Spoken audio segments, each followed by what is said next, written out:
Գայանե ջան, խնդրեմ ներկայացրեք ձեր դեպքը, որ բանկի միջոցով պատճառով եք դուք դարձել զեղծարարության զոհ եւ կոնկրետ ինչ գործողություններ եք արել, որ ձեր անունով վարկ է ձևակերպվել։ Մենք տուժված ենք, կոպիտ ասած, ID բանկի կողմից։ Մեր հավելվածը Իդրամի հավելվածը հեռախոսի մեջից ջնջվեց, չեն կարողանում վերականգնել։ Մենք պետք է ID բանկին վճարում անեինք։ Այդ դրա համար մենք իմացանք, որ մենք չունենք Իդրամ հեռախոսի մեջ։ Փորձեր արեցինք, մեզ SMS եկավ ID բանկի լոգոյով, 2 հատ SMS եկավ անգլերեն տառերով։ Մի բան SMS-ը 5 նիշեր թվերը, մեկը 4։ Դե անգլերեն բաները ես անգլերենը այդքան շատ չեմ հասկանում եւ պարտավոր չեմ իմանալ անգլերեն լեզուն։ Կոդ ենք հավաքել։ Ու էլի նորից չմտավ։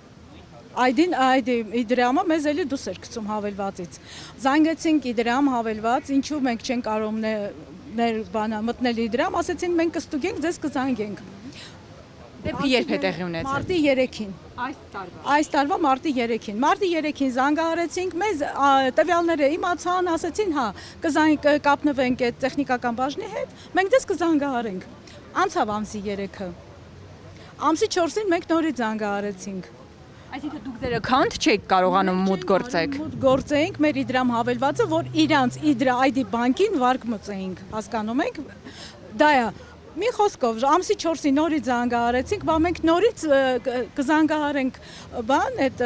ինչի տեխնիկական բաժին ձեզ կզանգենք նորից։ Ժամը 11-ին ենք զանգել, մեկը ժամը 3-ը ժամը 8-ն էր, նորից մեզ չեն պատասխանում։ Նորից պետք է զանգեն տեխնիկական բաժին։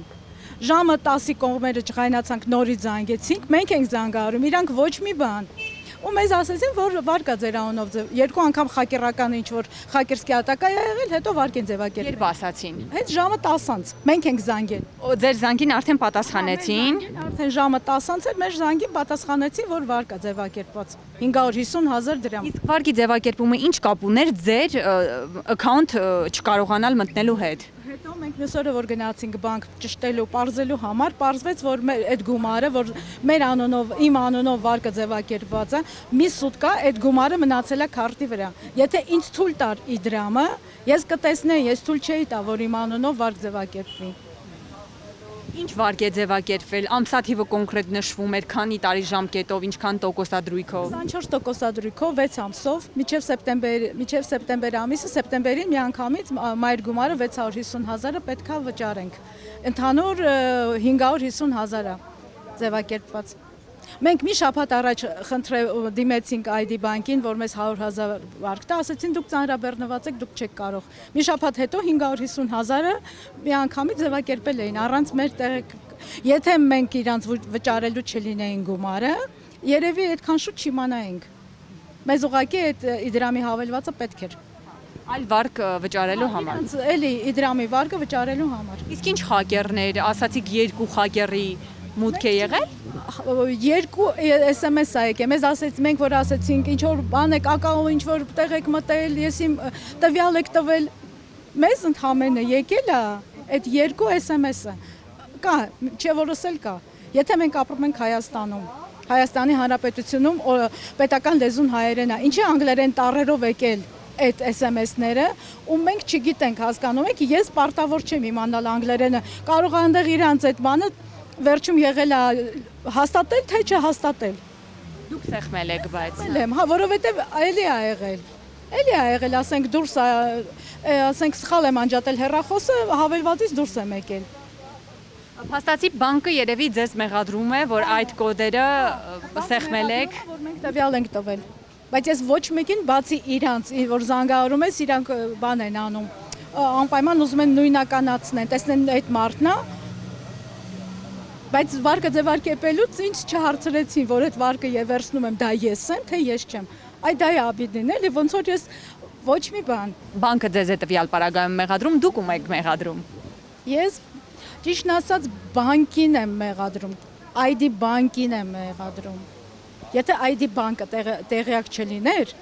ինչի, եթե վարկը ձևակերպվել է, եթե ես ահազանգել եմ, ինչի է մի սուտկա մնացել գումարը քարտի վրա, հետո իմ քարտից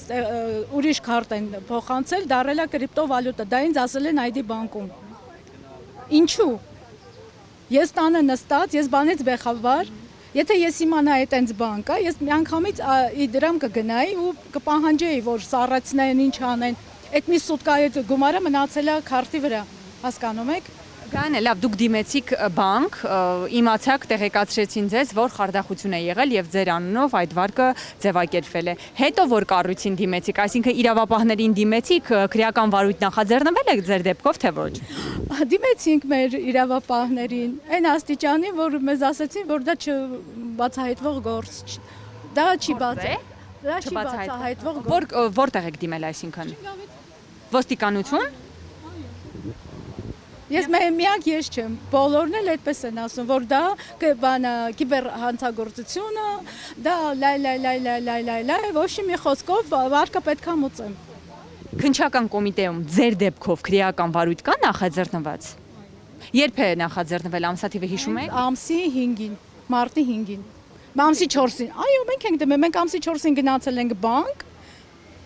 Չէ, կներեք, ամսի 5-ին են գնացել, դա ամսի 4-ին արդեն մեզ երեկոյան ասեցին, որ վարկը ձևակերպված, ամսի 5-ին գնացել ենք ոստիկանություն։ Հենց այդ ամեն ինչը, դաժե անգամ այդ քաղվածքը ես եմ տարել,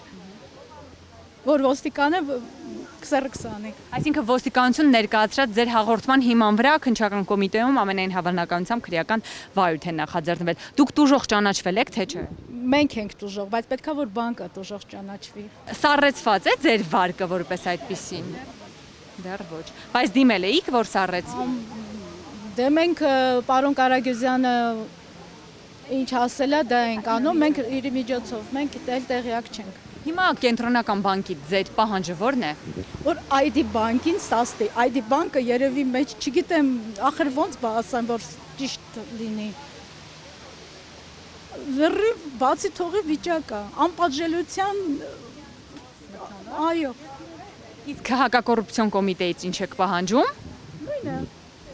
Որ տեսնենք ինչ է կատարվում, վերջը ինչու մենք մեղավոր, հասարակ ժողովուրդը ինչու՞մ է մեղավոր։ Ուղղակի ձեր դեպքով քրեական վարույթը նախաձեռնված է քննչական կոմիտեում։ Հիմա հակակոռուպցիոն կոմիտեի ձեր պահանջը այս դեպքում ո՞րն է, չէ՞ որ այնտեղ չի այդ գործը հարուցված։